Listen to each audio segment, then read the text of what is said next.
the best academy. Hi everyone, welcome to Harish academy. ఈరోజు current అఫైర్స్లో భాగంగా each and every టాపిక్ని మనము డీటెయిల్గా డిస్కస్ చేసుకుందాం. ఇవాళ మన ఫస్ట్ టాపిక్ అఖిల భారత స్పీకర్ల సమావేశం 2025, ఆల్ ఇండియా స్పీకర్స్ కాన్ఫరెన్స్ 2025. ఈ కాన్ఫరెన్స్ని ఇవాళ న్యూఢిల్లీలో union home minister Amit Shah గారు ప్రారంభించారు. ఈ కాన్ఫరెన్స్ 2 days పాటు జరుగుతుంది, ఆగస్టు 24th నుంచి 25th వరకు. దీని ముఖ్య ఉద్దేశము ఆల్ ఇండియా మొత్తం భారతదేశంలో ఉన్న రాష్ట్రాల అసెంబ్లీల స్పీకర్లు ఇక్కడ మీట్ అయ్యి డిఫరెంట్ ఇష్యూస్, డెమోక్రటిక్ ఇష్యూస్ గురించి డిస్కస్ చేయడం జరుగుతుంది. ఏ విధంగా మన చట్టసభలు, ముఖ్యంగా ఈ శాసనసభలు ఏ విధంగా ఎఫెక్టివ్గా పనిచేయడం కోసము ఎటువంటి పాలసీలు, ఎటువంటి గైడ్లైన్స్ తీసుకురావాలని చెప్పేసి ఇక్కడ డిస్కస్ చేయడం జరుగుతుంది. అయితే ఈ కాన్ఫరెన్స్కి ఇంకొక సిగ్నిఫికెన్స్ కూడా ఉంది.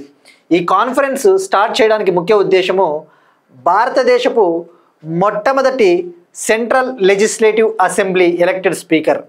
ఇండియాలో సెంట్రల్ లెజిస్లేటివ్ అసెంబ్లీకి తొలిసారిగా 1925లో ఒకరు ఎలక్ట్ అయ్యారు. ఆ స్పీకరు అతను ఆ పదవి చేపట్టి 100 years పూర్తయిన సందర్భంగా సెంటెనరీ ఇయర్ ఆఫ్ సెలబ్రేషన్స్ని పురస్కరించుకొని ఈ కాన్ఫరెన్స్ని ప్రారంభించారు. ఈ కాన్ఫరెన్స్లో ప్రస్తుత లోక్సభ స్పీకర్ ఓం బిర్లా గారు, మాజీ లోక్సభ స్పీకర్ మీరా కుమార్ గారు, ఇటువంటి వాళ్ళందరూ కూడా అటెండ్ అయ్యారు. ఇక్కడ మీరు అబ్జర్వ్ చేస్తే ఈయన వీర్ విఠల్భాయ్ పటేల్ గారు ఇండియాస్ ఫస్ట్ ఎలక్టెడ్ స్పీకర్ 1925లో సెంట్రల్ లెజిస్లేటివ్ అసెంబ్లీకి ఎన్నికయ్యారు. ఈయన స్మారకార్థము ఇన్ కమెమరేషన్ ఆఫ్ హిమ్ ఒక పోస్టల్ స్టాంప్ను కూడా రిలీజ్ చేశారు. అలానే ఈయన స్మారకార్థము విఠల్భాయ్ పటేల్కి గౌరవగాథ ఎగ్జిబిషన్ని కూడా లాంచ్ చేశారు. సో ఇక్కడ గుర్తుపెట్టుకోవాల్సింది, ఈ కాన్ఫరెన్స్ వచ్చేసి ఢిల్లీ లెజిస్లేటివ్ అసెంబ్లీలో జరుగుతూ ఉంది. దీన్ని హోమ్ మినిస్టర్ గారు ప్రారంభించారు. ఇక్కడ వీర్ విఠల్భాయ్ పటేల్ గారు అంటే India's first speaker 1925. Next one, Bhagwan Birsa Munda 150 జయంతి వేడుకలు. బీర్సా ముండా గారు ఈయన ట్రైబల్ ఫ్రీడమ్ ఫైటర్. ఈ ట్రైబల్స్ కోసము ముఖ్యంగా బ్రిటిష్కి వ్యతిరేకంగా పోరాడిన గ్రేట్ ట్రైబల్ ఫ్రీడమ్ ఫైటర్ అని చెప్పవచ్చు. ఈయన 150వ జయంతి వేడుకలు, ఈయనకు సంబంధించి 150th birth anniversary celebrations 2025 November 15th జరగబోతూ ఉన్నాయి. సో ఈ బర్త్ యానివర్సరీ సెలబ్రేషన్స్ని మానిటర్ చేయడం కోసము, ఈ బర్త్ యానివర్సరీ సెలబ్రేషన్స్కి సంబంధించి డేట్స్ ఎప్పుడు ఫిక్స్ చేయాలి, ఎక్కడ ఈవెంట్స్ ఏం నిర్వహించాలి అని చెప్పేసి ప్రైమ్ మినిస్టర్ మోడీ గారి నేతృత్వంలో under leadership of prime minister Modi 118 మందితో 118 మెంబర్స్తో ఒక హై లెవెల్ కమిటీ, ఉన్నత స్థాయి కమిటీని ఏర్పాటు చేశారు. సో ఇక్కడ ఈ కాంటెస్ట్లో తెలుసుకోవాల్సింది బీర్సా ముండా గారు, ఈయన ట్రైబల్ ఫ్రీడమ్ ఫైటరు. ఈయన బర్త్ యానివర్సరీని మనము ఎవ్రీ ఇయర్ కూడా జనజాతీయ గౌరవ దివాస్గా సెలబ్రేట్ చేసుకుంటాం, అంటే ట్రైబల్ ప్రైడ్ డే అని చెప్పేసి. సో నవంబర్ 15th, ఈ నవంబర్ 15th తొలిసారిగా 2021లో 2021లో తొలిసారిగా జనజాతీయ గౌరవ దివాస్ని సెలబ్రేట్ చేసుకున్నాము. ఇక బీర్సా ముండా గారు బ్రిటిష్కి వ్యతిరేకంగా ఉల్గులన్ అనే ఒక కాల్ని ఇచ్చారు, ఉల్గులన్ అనే ఒక పిలుపునిచ్చారు. ఉల్గులన్ అంటే రెవల్యూషన్. ఇక ఈయన బర్త్ యానివర్సరీని పురస్కరించుకొని 2023 నవంబర్ 15th పిఎం జన్మన్ అనే ఒక స్కీమ్ని లాంచ్ చేశారు. పిఎం జన్మన్ అంటే ప్రైమ్ మినిస్టర్ జనజాతి ఆదివాసీ న్యాయ మహా అభియాన్. దీని ముఖ్య ఉద్దేశము 18 రాష్ట్రాలు మరియు ఒక కేంద్ర పాలిత ప్రాంతం, 18 states అండ్ 1 union టెరిటరీలో ఉన్న 75 particularly vulnerable tribal groups, 75 particularly vulnerable tribal గ్రూప్స్ని అభివృద్ధి చేయాలి అని చెప్పేసి పిఎం జన్మాన్ స్కీమ్ని లాంచ్ చేయడం జరిగింది. సో ఇక్కడ గుర్తుపెట్టుకోవాల్సింది, బీర్సా ముండా గారు అంటే గుర్తు రావాల్సింది నవంబర్ 15th జనజాతి గౌరవ దివాస్. ఇక ఈ 118 సభ్యుల కమిటీలో మన తెలుగు రాష్ట్రాల ముఖ్యమంత్రులు, అలానే మాజీ ఉపరాష్ట్రపతి వెంకయ్యనాయుడు గారు, మాజీ రాష్ట్రపతులు రామ్నాథ్ కోవింద్ గారు, ఇటువంటి వాళ్ళందరూ కూడా ఉన్నారు. సో గవర్నర్లు, తెలుగు రాష్ట్రాల గవర్నర్లు కూడా ఉన్నారు. సో గుర్తుపెట్టుకోవాల్సింది 118 members. Next one, Telangana current affairs. Telangana state government cyber security కోసం, ఈ సైబర్ సెక్యూరిటీ రీసెర్చ్ కోసము ఇండియన్ స్కూల్ ఆఫ్ బిజినెస్తో ఒక ఎంఓయూ కుదుర్చుకునేది, ఒక అవగాహన ఒప్పందము. Indian school of business, Telangana cyber security bureau ఒక ఒప్పందం కుదుర్చుకునింది. ఇక సైబర్ కేసులు అంటేనే గుర్తు రావాల్సిండేది ఇటీవల మినిస్ట్రీ ఆఫ్ హోమ్ అఫైర్స్ నివేదిక ప్రకారము 2025 అప్ టు జూన్ వరకు 2025 అప్ టు జూన్ వరకు సుమారుగా 12 లక్షల సైబర్ క్రైమ్స్ ఆల్రెడీ నమోదయ్యాయి. 2024లో 22 లక్షల సైబర్ క్రైమ్స్ నమోదైతే 2025 జూన్ 30 నాటికి ఆల్రెడీ 12 లక్షల సైబర్ క్రైమ్స్ నమోదయ్యాయి. ఇందులో టాప్ వచ్చేసి మహారాష్ట్ర. 2025 ఫస్ట్ 6 నెలల నాటికి మహారాష్ట్ర 1.6 లాక్ సైబర్ క్రైమ్స్తో ఫస్ట్ ప్లేస్లో ఉంది. సెకండ్ ప్లేస్లో ఉత్తరప్రదేశ్ ఉంది 1.4 లాక్ సైబర్ క్రైమ్స్తో. థర్డ్ ప్లేస్లో కర్ణాటక ఉంది 1 లక్ష సైబర్ క్రైమ్స్తో. సో ఈ డేటా గుర్తుంచుకోండి. మినిస్ట్రీ ఆఫ్ హోమ్ అఫైర్స్ ఇటీవల పార్లమెంట్లో రిలీజ్ చేసిన రిపోర్ట్. నెక్స్ట్ వన్, ఎకానమీకి సంబంధించి ఇండియాస్ మెరైన్ ఎక్స్పోర్ట్స్, భారతదేశ సీ ఫుడ్ ఎక్స్పోర్ట్స్, భారతదేశ సముద్ర ఉత్పత్తుల ఎగుమతులు ఏ విధంగా ఉన్నాయని చెప్పేసి కామర్స్ మినిస్ట్రీ, వాణిజ్య మంత్రిత్వ శాఖ ఒక డేటాను రిలీజ్ చేసింది. ఈ డేటా ప్రకారము 2023-24లో భారతదేశ marine exports, India's sea food exports అంటే చేపలు, రొయ్యలు ఇటువంటివి బ్లూ రెవల్యూషన్ కిందకు వస్తాయి కదా. 2023-24లో $7.38 బిలియన్ ఎగుమతులు ఎక్స్పోర్ట్స్ మనం చేశాము. 24-25లో $7.45 బిలియన్ విలువైన ఎక్స్పోర్ట్స్ మనం చేసాం. అంటే మీరు ఇక్కడ అబ్జర్వ్ చేస్తే ఈ marine exports, sea food exports అనేవి రైజ్ అవుతూ ఉన్నాయి. సో ఆ పాయింట్ గుర్తుంచుకోండి. ఇక వాల్యూమ్ విషయంలో, వాల్యూమ్ పరంగా చూస్తే అంటే పరిమాణం పరంగా చూస్తే 2023-24లో 17.81 లాక్ టన్స్ మనం ఎక్స్పోర్ట్ చేసాం. 2024-25లో 16.98 లాక్ టన్స్ ఎక్స్పోర్ట్ చేసాం. ఇక్కడ అబ్జర్వ్ చేస్తే ఈ వాల్యూమ్ అనేది తగ్గింది కానీ విలువ మాత్రం పెరిగింది. దీనికి ప్రధాన కారణము మేబీ రేట్స్ పెరిగి ఉండవచ్చు, వీటికి ధరలు పెరిగి ఉంటాయి. ఇక ఇండియాలో అత్యధికంగా 2024-25లో ఇండియా నుంచి అత్యధికంగా ఎక్స్పోర్ట్ అయిన సీ ఫుడ్ వచ్చేసి, అత్యధికంగా ఎగుమతి అయిన ఈ సముద్ర ఉత్పత్తులు వచ్చేసి ఫ్రోజన్ ష్రింప్ అంటే శీతలీకరించిన రొయ్యలు. సెకండ్ ప్లేస్లో ఫ్రోజన్ ఫిష్ ఉంది అంటే శీతలీకరించిన చేపలు. ఇక మరి అత్యధికంగా ఏ కంట్రీకి మనం ఎక్స్పోర్ట్ చేసాము 2024-25లో అంటే అమెరికాకి. అమెరికాకి $2.71 బిలియన్ విలువైన సీ ఫుడ్ని మనం ఎక్స్పోర్ట్ చేసాము. సెకండ్ ప్లేస్లో చైనా ఉంది, $1.27 billion worth of sea food exports. Third ప్లేస్లో యూరోపియన్ యూనియన్కి $1.12 బిలియన్ ఎక్స్పోర్ట్ చేసాం. అంటే ఇక్కడ మీరు అబ్జర్వ్ చేస్తే దీన్ని బట్టి ఇండియాకి అమెరికాకి ట్రేడ్ ఏ స్థాయిలో ఉందో మనకు అర్థమవుతుంది. ఇటీవలే మనం డిస్కస్ చేసుకున్నాం. ఇండియా యుఎస్ఏ ట్రేడు 2024-25లో సుమారుగా $131 బిలియన్ ఉంది. అందులో ఇండియాస్ ఎక్స్పోర్ట్స్, భారతదేశ ఎగుమతులు సుమారుగా $86.45 బిలియన్ ఉంది. అంటే ఇండియాకి అమెరికాతో ట్రేడ్ సర్ప్లస్ ఉంది, మిగులు వాణిజ్యం ఉంది. అమెరికా మనకి ఇప్పుడు లార్జెస్ట్ ట్రేడింగ్ పార్ట్నర్. అమెరికా భారతదేశానికి అతిపెద్ద వాణిజ్య భాగస్వామి. సెకండ్ ప్లేస్లో చైనా ఉంది. చైనాతో సుమారుగా $99 బిలియన్ డెఫిసిట్ ఉంది. $99 బిలియన్ మనకి వాణిజ్య లోటు ఉంది. చైనాతో మన ట్రేడ్ ఎంత ఉంది ఇప్పుడు? సుమారుగా 127.7 బిలియన్ ఉంది అప్రాక్సిమేట్లీ మనకి చైనాతో ట్రేడ్. సో ఇక్కడ అబ్జర్వ్ చేస్తే అమెరికాకి మనము అత్యధికంగా సీ ఫుడ్ని ఎక్స్పోర్ట్ చేస్తూ ఉన్నాము. సెకండ్ ప్లేస్లో చైనా ఉంది.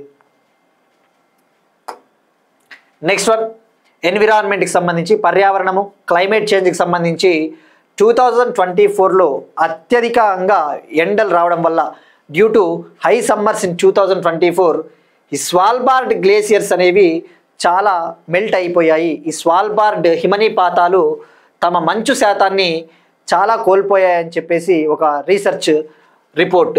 ఇక్కడ మీరు అబ్జర్వ్ చేస్తే 2024 according to world meteorological organization, ప్రపంచ వాతావరణ సంస్థ వరల్డ్ మెటీరియలాజికల్ ఆర్గనైజేషన్ ప్రకారం ఇప్పటి వరకు ప్రపంచంలోనే అత్యధికంగా ఉష్ణోగ్రతలు నమోదైన ఇయర్ 2024.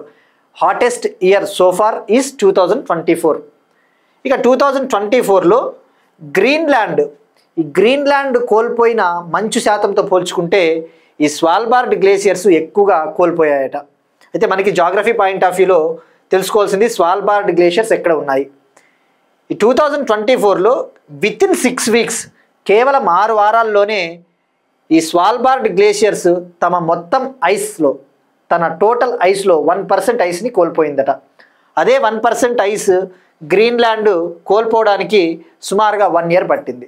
సో మనకి ఎగ్జామ్ పాయింట్ ఆఫ్ వ్యూలో స్వాల్బార్డ్ గ్లేషియర్స్ అంటే ఇక్కడ జాగ్రఫీలో మీరు అబ్జర్వ్ చేస్తే ఆర్కిటిక్ సీ ప్రాంతంలో ఉంటుంది, ఆర్కిటిక్ మహాసముద్రంలో ఉంటుంది.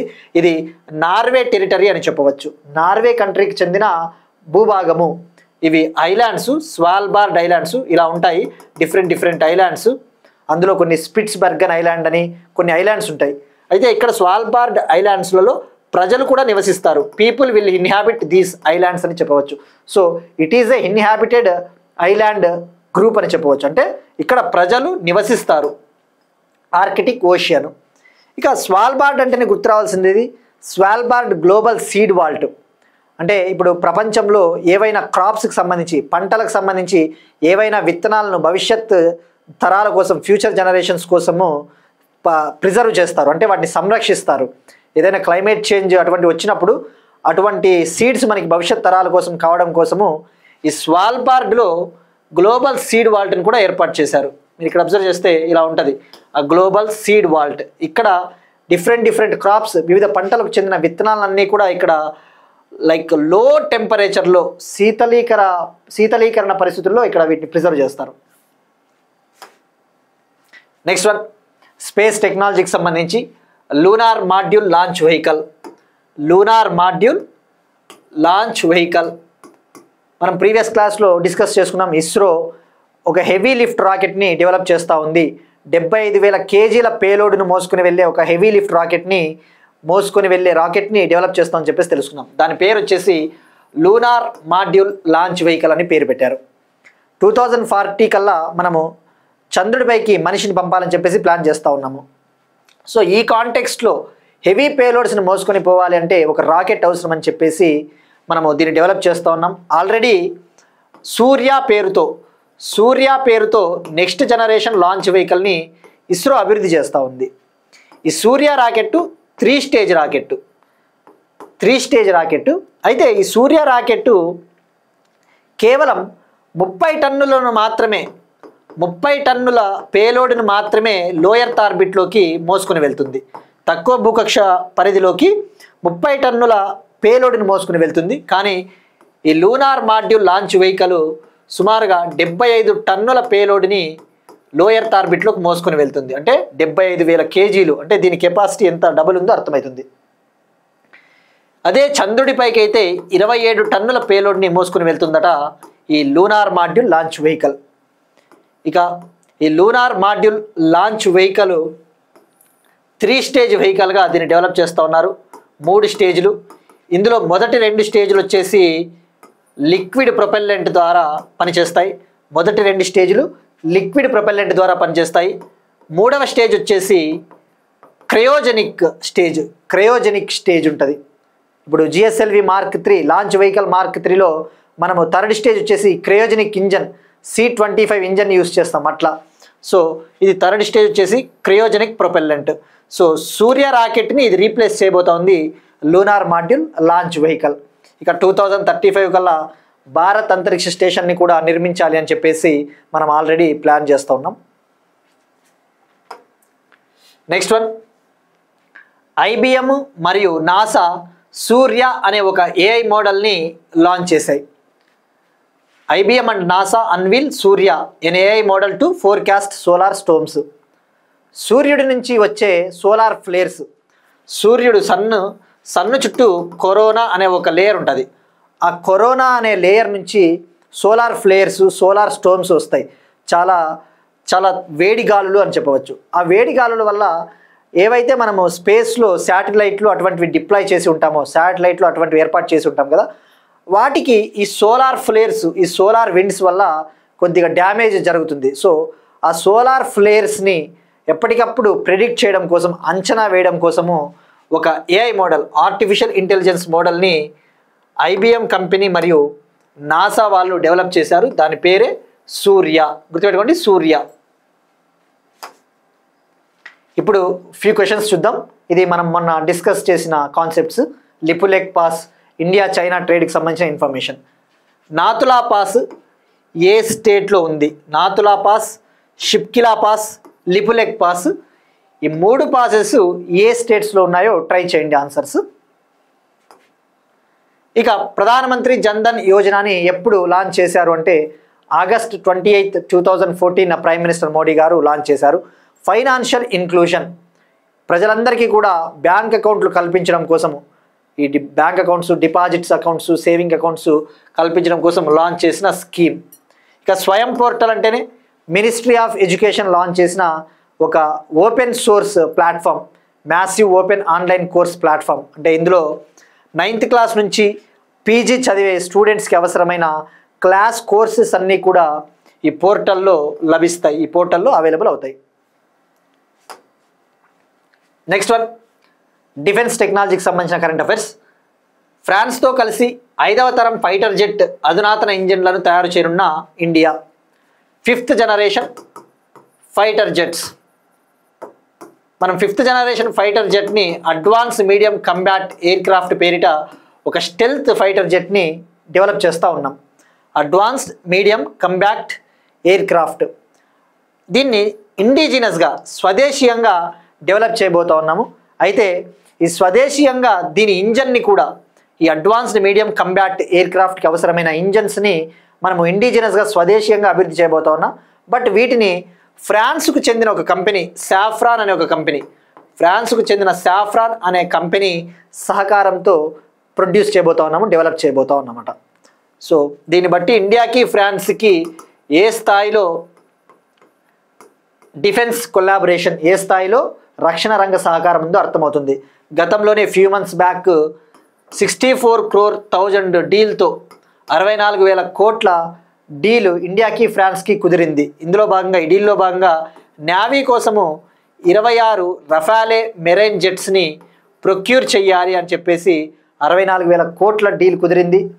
ఈ 26 రఫాలే మెరైన్ జెట్స్ని 2028 మిడ్ నుంచి ఫ్రాన్స్ సప్లై చేయడం మొదలు పెడుతుంది. 2030 కల్లా by 2030 they can deliver all these 26 Rafale marine jets. So ఇక రఫాల్ అంటేనే గుర్తు రావాల్సింది, ఇది 2 engine, dual engine. Next one, again డిఫెన్స్కి సంబంధించిన current affair. INS Kadmatt. INS Kadmatt ఇది యాంటీ సబ్మెరైన్ వార్ఫేర్ కార్వెట్టే అని చెప్పవచ్చు.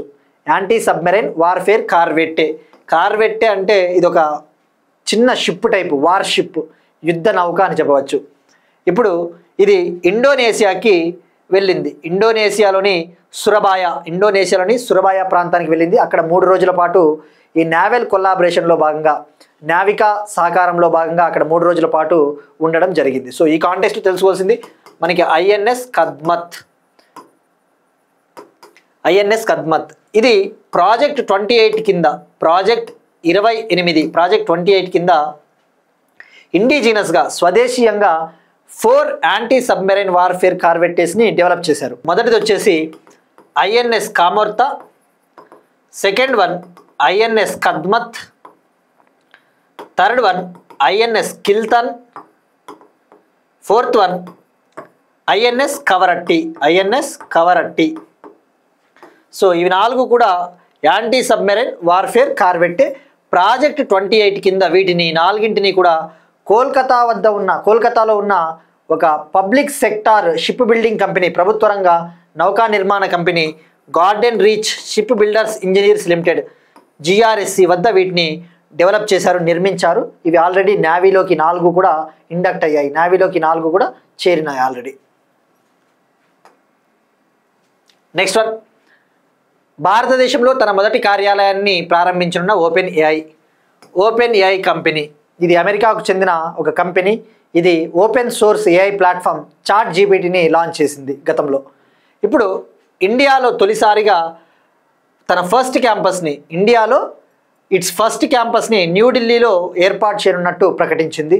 ఇక ఓపెన్ ఏఐ CEO వచ్చేసి శామ్ ఆల్ట్మన్ గారు. ఇక ఈ క్యాంపస్ల విషయానికి వస్తే ఇటీవల టెస్లా, అమెరికాకు చెందిన Elon Musk Tesla company, electric కార్ల కంపెనీ తన తొలి షోరూమ్ని ముంబైలో ప్రారంభించింది. టెస్లాస్ ఫస్ట్ ఇండియాస్ షోరూమ్ ఎక్కడంటే ముంబైలో లాంచ్ చేశారు. నెక్స్ట్ వన్, భారత్లో అమెరికా రాయబారిగా Gor. US ambassador to India Sergio Gor. భారత్లో అమెరికాల మధ్య ఈ రిలేషన్స్ని ఇంప్రూవ్ చేయడం కోసము అమెరికా రాయబారిగా సెర్గియో గోర్ని ట్రంప్ నియమించారు.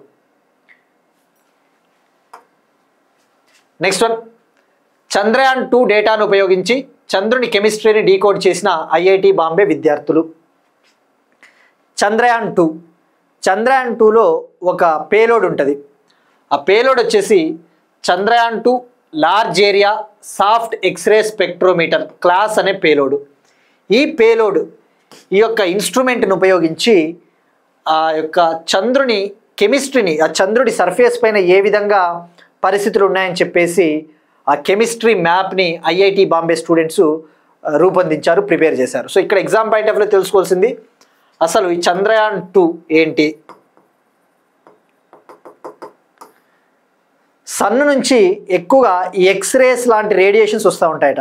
అవి వచ్చి ఆ చంద్రుడి సర్ఫేస్ని తాకినప్పుడు చంద్రుడి సర్ఫేస్ పైన ఉన్న కొన్ని ఎలిమెంట్స్ కూడా ఒక కైండ్ ఆఫ్ లైట్ని విడుదల చేస్తాయట.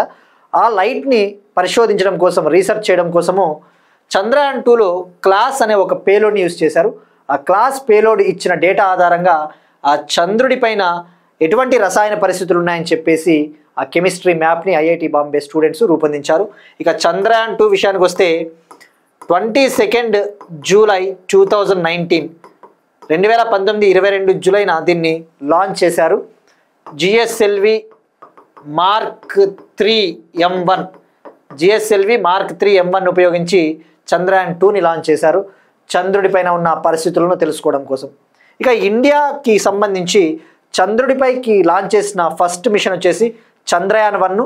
2008లో 2008లో చంద్రయాన్ 1ని పిఎస్ఎల్వి C11ని ఉపయోగించి లాంచ్ చేశారు. చంద్రయాన్ 2 22 జూలై 2019. అయితే చంద్రయాన్ 2లో 3 మాడ్యూల్స్ ఉంటాయి, ఆర్బిటరు, ల్యాండరు, రోవరు. అయితే చంద్రయాన్ 2 ఆ ల్యాండ్ అయిన తర్వాత కమ్యూనికేషన్ కోల్పోయింది.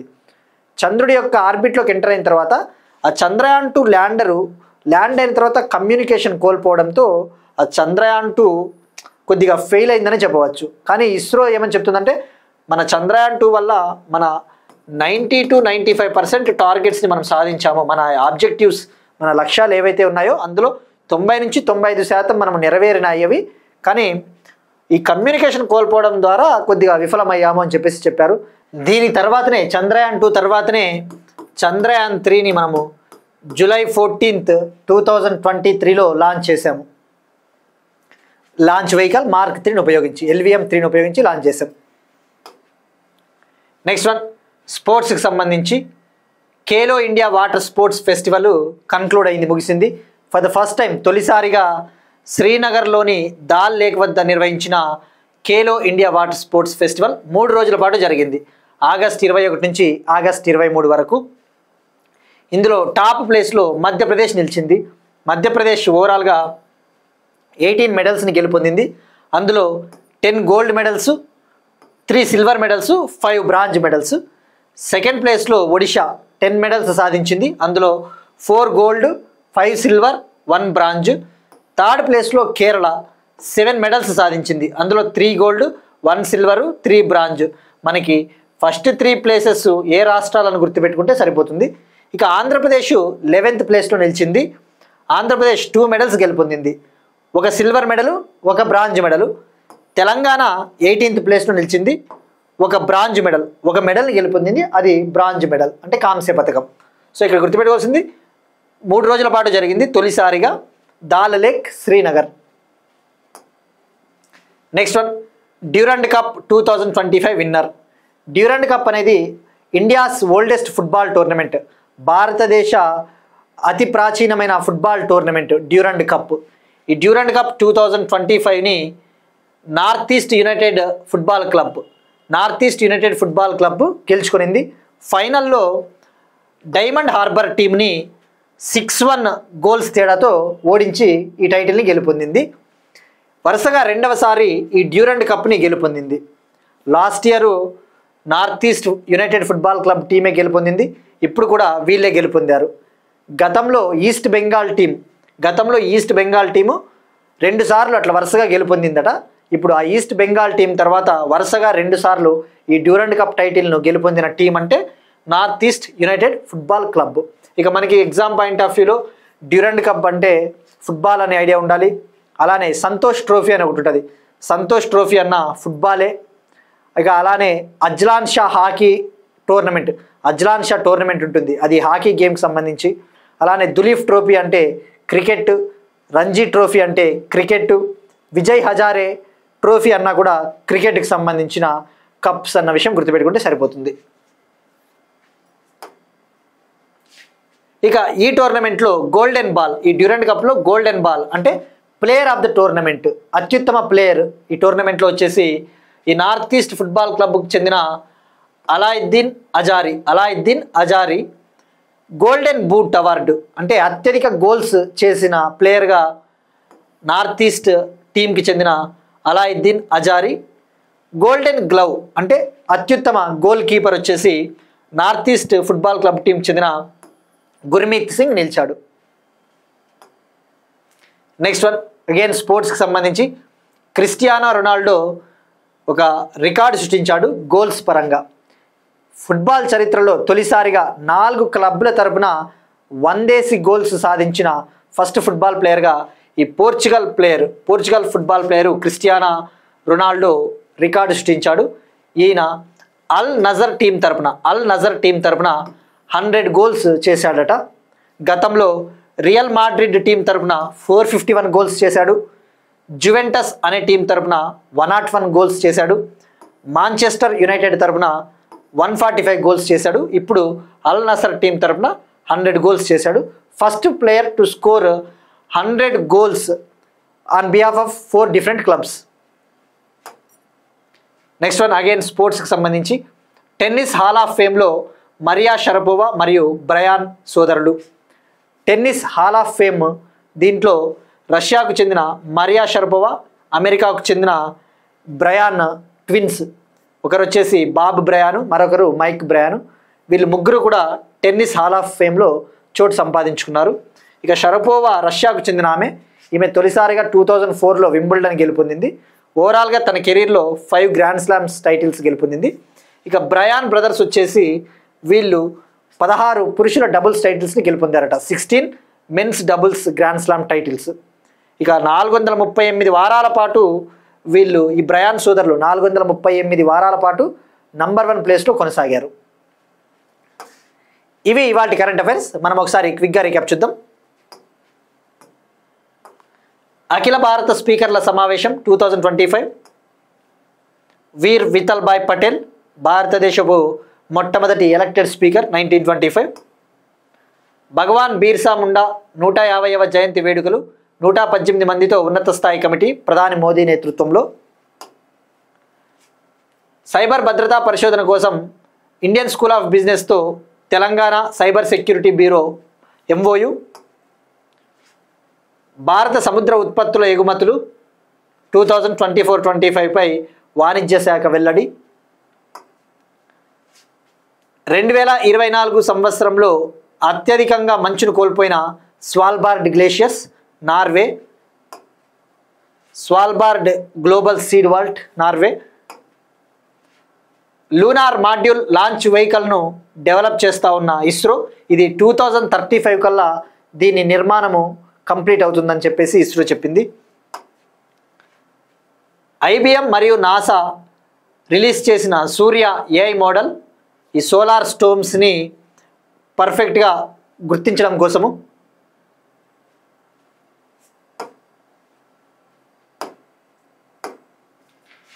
ఫ్రాన్స్తో కలిసి 5వ తరం ఫైటర్ జెట్ అధునాతన ఇంజిన్లను తయారు చేయనున్న ఇండియా.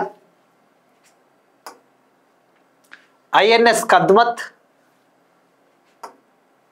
భారతదేశంలో తన మొదటి కార్యాలయాన్ని ప్రారంభించనున్న OpenAI. భారత్లో అమెరికా రాయబారిగా సెర్గియో గోర్. చంద్రయాన్ 2 డేటాను ఉపయోగించి చంద్రుని కెమిస్ట్రీని డీకోడ్ చేసిన IIT బాంబే విద్యార్థులు. ముగిసిన Khelo India water sports festival top ప్లేస్లో Madhya Pradesh. Durand cup 2025 winner North East United Football Club. Cristiano Ronaldo goals record. Tennis hall of ఫేమ్లో షరపోవా మరియు బ్రయాన్ సోదరులు. That's it. These are today's current affairs. Will meet you again tomorrow and thank you everyone.